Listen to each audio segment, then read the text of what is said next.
All right, so we're going to kick off this meeting. Again, thank you for joining. And for those who just joined, a reminder that this presentation is being recorded and the presentation portion will be available on our website after the event today. We have a short presentation followed by some interaction time where we can have you weigh in through a polling process, and then we'll answer questions at the end of the presentation. The questions should be entered through the chat, and then we will go through the chat questions at the end and answer as many as we can before we wrap up the event tonight. So, brief introductions of our team. I'm Chris Long, and I'm the Assistant Director for Mobility Operations at the City of Bellevue. And I'll pass it to Chris Iverson. Great, thank you. Hi, everybody. My name is Chris Iverson. I'm an independent consultant with Iverson Mobility. I was at the City of Bellevue for many years and was the project manager for the curb management plan. And I'm helping out the city essentially with some project management work. So thank you all for joining tonight and learning more about this project. I'm going to pass it off to Chrissy. Hi, everyone. I'm Chrissy Mancini with Walker Consultants. We're helping out the city on the study.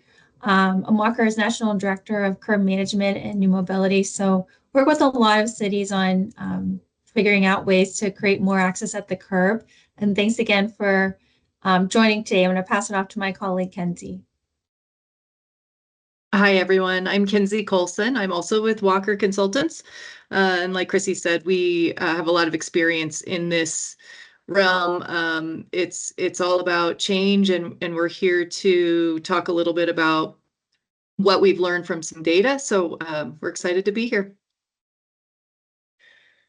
Great. So today's presentation is going to be an overview of what the curb management plan was and what we are studying as part of this curb pricing initiative. This came out of a process that we went through with our Transportation Commission and the City Council in 2022 and 23, and that'll be covered under the background.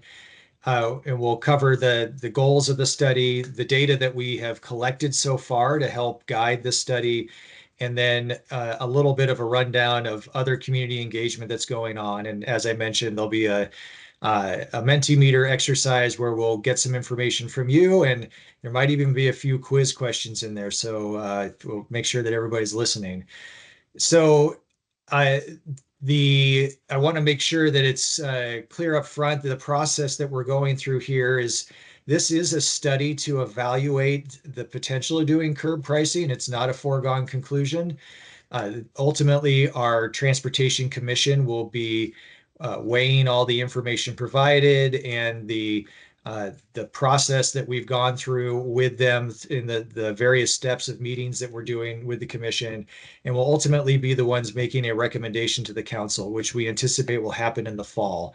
The council will then have an opportunity to make their recommendation and their final decision on this, hopefully by the end of the year. So with that, I'm going to pass it on to Chris Iverson, who will jump into the background. Thank you. Great, thanks, Chris. So yeah, just a quick overview of the background and why we are here and why we are working on the project that you're all attending to learn more about tonight. Ultimately, this came from many, many years of work, pre-planning work to guide the direction of how we are managing and operate the curbside. So as many of you likely know, Bellevue has experienced significant growth and change in recent years. And with that change, that has added some significant burdens to our street system, especially on the curb side where many different things happen. The curb is placed for everything ranging from on-street parking to pick up and drop off activities for passengers to deliveries for e-commerce, all the way to things like on-street dining and placemaking events. So it's a really dynamic space, and the city needs to keep up with the times. And that really was the directive from both the Transportation Commission and Bellevue City Council in recent years. The document that guides a lot of these ideas is called the Curb Management Plan. This was a multi-year process to provide that long-range roadmap for how we best manage the curb. It was adopted by City Council in the summer of 2023. And within that document, there's a handful of what we call curb practices that are essentially kind of guides that you can pull off the shelf to implement in the long term. One of the highest priority elements was performing an implementation study for paid parking. And the reasons for that are because if you are able to, if you are trying to increase access at the curb, ultimately there's a supply and demand framework that exists at the curb where if the demand outweighs the supply, you're going to have lots of problems, which is really what we see today. In addition to that, some of these ideas for curb pricing and paid on-street parking have been listed in the Bellevue comp plan, both the previous version and the current version that was just adopted a couple months ago. So all this is to say is that this has been kind of in the planning phases for a long time, and now we are moving towards considering some implementation strategies. The next slide, please. The study area for the curb pricing study is focused on these areas. So we are primarily focused in the densest parts of Bellevue, including downtown, which includes Old Bellevue, the Wilburton neighborhood, and the Bell Red and Spring District areas. And so all of these areas have on-street parking today. A lot of that parking is time limited, but again, you don't have to pay for it right now. And that results in really just overburdened conditions. I will also say too that even though we're focused on these study areas, we are in addition taking a look at neighborhoods surrounding the study area to make sure that any changes that we make on the curbside don't cause major negative impacts to the surrounding neighborhoods, such as like parking spillover and impacts to the residential permit program. Next slide, please. So today, if you are driving around Bellevue and you're looking for a place to park, you will likely find that most on-street parking is restricted to 2-hour time limits. The 2-hour time limits pretty much everywhere are designated from 7 a.m. to 6 p.m. Monday through Saturday today, and there is no paid on-street parking. The other thing that the city currently faces is the fact that the enforcement resources for making sure that compliance is high are very light. The amount of budget that has gone towards enforcement has essentially stayed the same for a decade, while the demands have increased greatly. Another thing to keep in mind too is that there's a very large significant amount of paid off-street public parking that are owned and operated by private entities. So when we're taking a look at this project, you know, within the study area, there's anywhere between 600 to 800 parking stalls on street. This compares to tens of thousands that are off street. So the total supply of on-street parking is about 1% of the overall parking in the study area. So we're talking about a very small amount of space, but it is a very important element and a very important aspect of the transportation system. Next slide, please. So if you've tried parking on the curb, you've likely found that it's very full. This means that it's well used, which is good. It means that visitors want to be here, they want to travel, they want to patronize businesses. But the current environment that we see today really shows that it's overburdened, meaning that the curb is generally fully occupied for many, many hours of the day. This results in a lot of negative externalities, such as increasing traffic congestion because people are circling the block, spill over into adjacent areas, and generally just wasting people's time trying to find parking. There's also a misalignment with the current free time-limited parking system compared to many of the off-street parking that exists in Bellevue, in downtown Bellevue, in the study area specifically. Right now, or at least I should say as of the fall, off-street lots charge anywhere between $4 to $8 an hour on average for the first 2 hours of parking. And so comparing this to what is free parking, there's this pricing offset that we experience around the study area. And so with that, I will go ahead and pass it off to Chrissy, who will walk through some other elements of the curb pricing study. Great. Thanks, Chris. So we want to start off with some of the study goals and talk a little bit about what on-street parking can be and what some of the best practices we look at for on-street parking.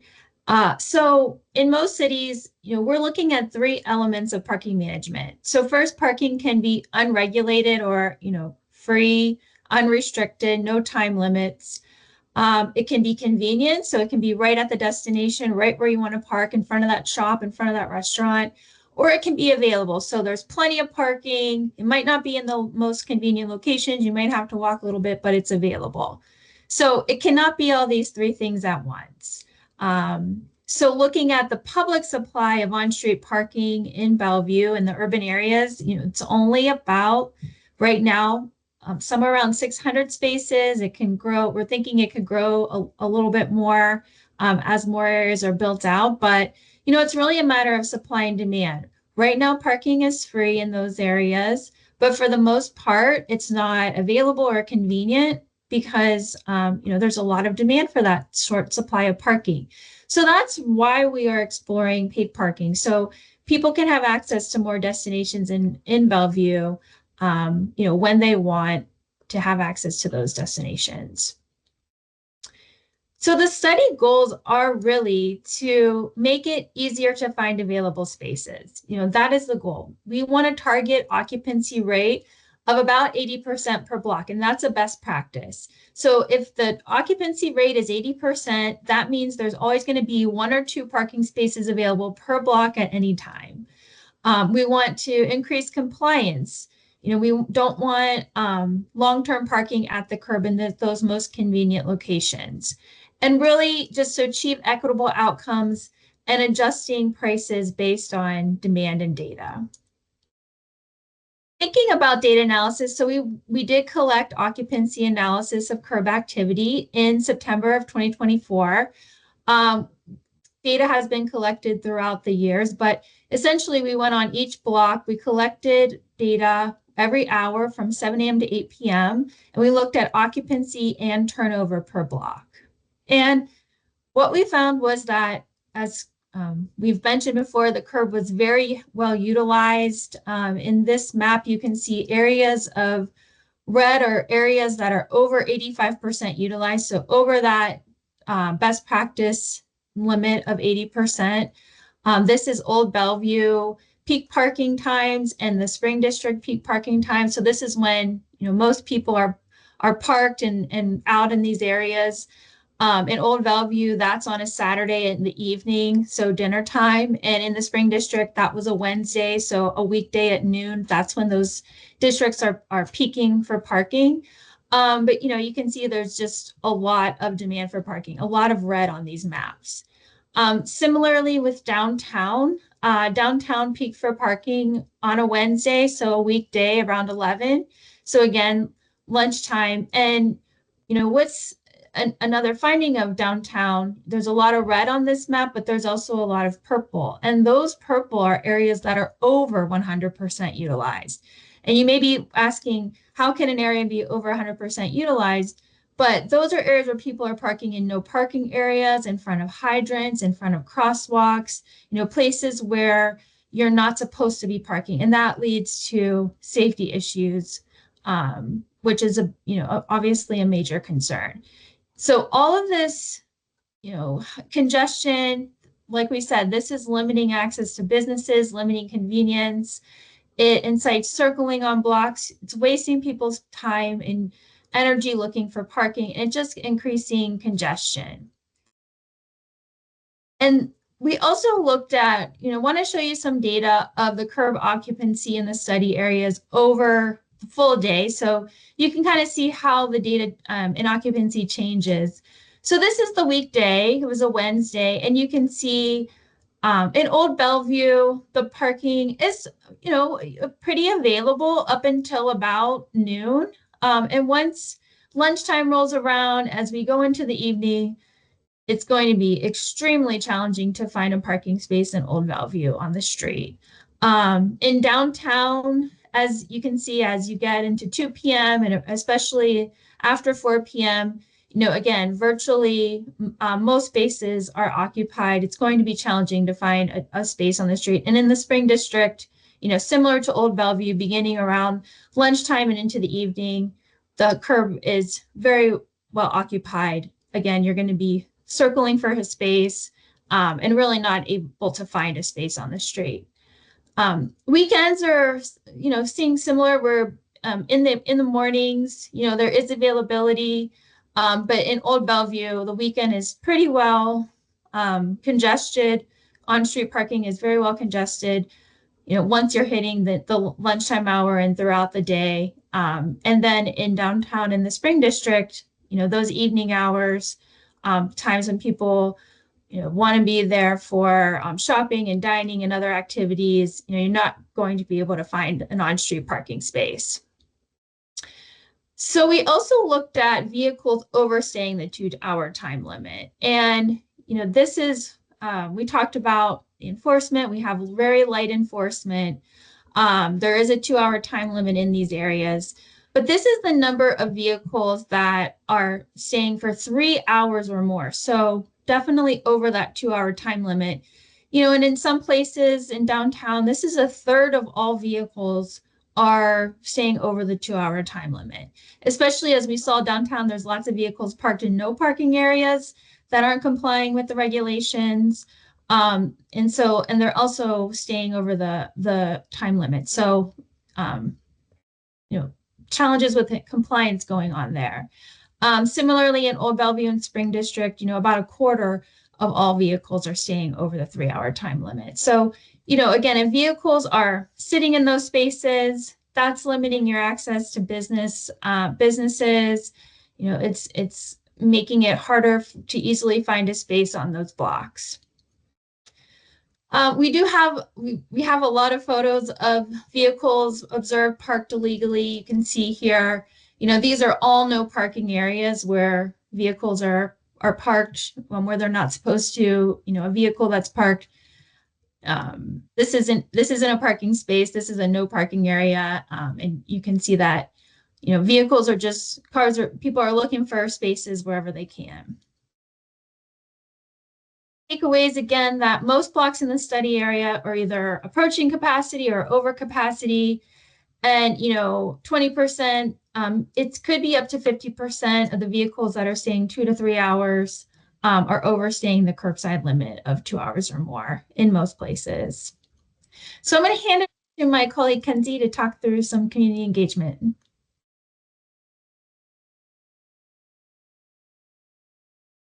Hi, everyone.